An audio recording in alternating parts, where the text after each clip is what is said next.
the wind and dust storm of May 20th, 2014. Obviously, we're dying from ingestion of dust.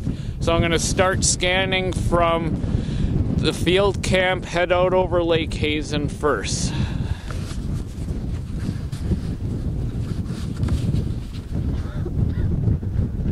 So there's camp, if you can see it.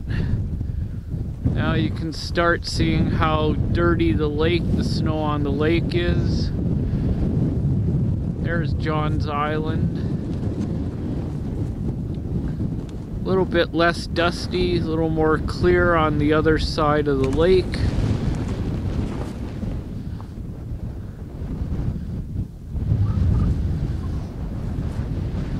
Okay, this is Blister Hill, which we can actually see at the moment, but you can't see Mount McGill behind from all the dust.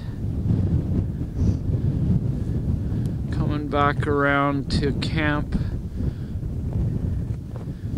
right now, and then back over to John's Island. This is what camp's supposed to look like without a dust storm.